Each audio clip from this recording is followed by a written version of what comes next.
Welcome back to ECE 320A.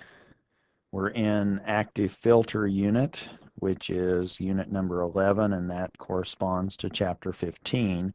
In this video, what we want to talk about is what I have in quotes, more filtering. What does it mean to be doing more filtering? And in this case, really what we are wanting to see is, can we make the roll-off or the slope into the stop band sharper so that we have more filtering? That's kind of what we're meaning by more filtering happening. And I think that you can intuitively understand that based on your knowledge of the Bode plot and how these different component parts combine, if you just keep adding sections or more poles, you will continue to have more and more roll-off in the stop band. And what we want to do now is look at an example of that and try to understand what that more filtering or adding orders might do if we just continue to add those sections or poles with the same break frequency. We're trying to then understand why we can make this connection. More filtering means a larger filter order. Let's look at just one particular step in that process. Let's create a second order filter by cascading or combining, actually forming the product of two first order filters. We can form the product in the frequency domain and obtain these higher order transfer functions or filters. Suppose we have a normalized first order filter, 1 over s plus 1. We want more filtering, so let's now just combine that with another first order filter, and in fact that does give us a second order filter, and I think it's pretty clear that both of those poles are at -1. We have an s plus 1 factor times an s plus 1 factor in the denominator. We can now find an s equal to -1 that causes that whole thing to vanish, or we can plug a -1 into the second factor and also have the whole thing vanish.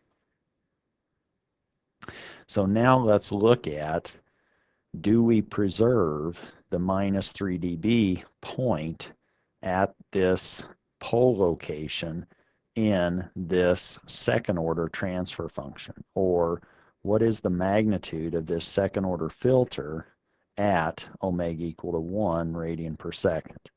Omega equal to 1 is our pole location, so now let's find the magnitude of h sub 2. The 2 subscript is just because it's second order.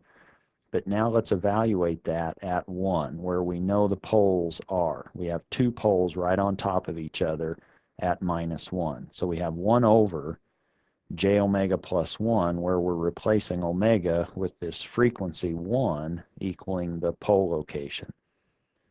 Well, we have two factors at that spot, so we can say j plus 1 squared.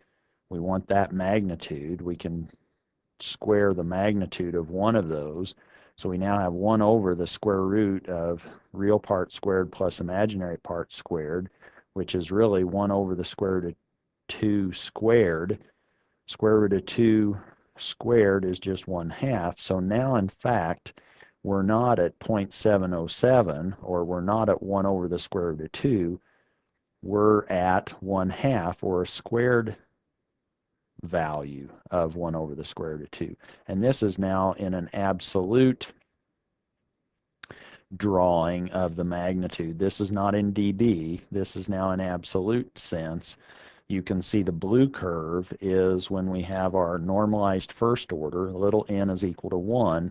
We go through 0.707, or 1 over the square root of 2 in magnitude, right at omega equal to 1.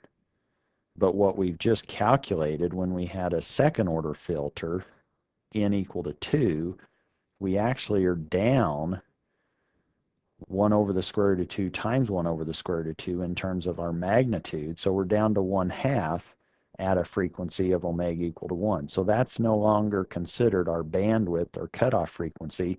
we have to move to lower frequencies, and where in fact does this magnitude of h sub 2 of j omega cross the minus 3 dB point, or the 0.707, that's where I've indicated now as the starred location. So now at that starred location, which really is, if you solve for that, you'll find that that's 0.6436. That's now 65% of the distance of our original bandwidth. So by combining these factors, we've actually not preserved the minus 3 dB bandwidth. We've actually collapsed or made our bandwidth smaller. We don't have the 1 radian per second bandwidth. We now have a bandwidth more like 0.64 radians per second.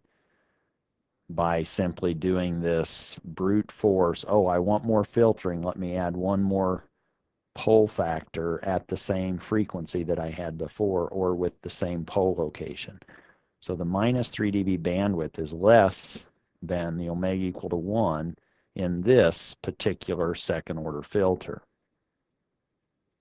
Suppose somebody said, yes, but I want to make sure that no matter what my filter order is, with if H is first order, if it's second order, if it's fifth order, I always want, at omega equal to 1, I always want to have a bandwidth, I will always want to have a magnitude of 1 over the square root of 2.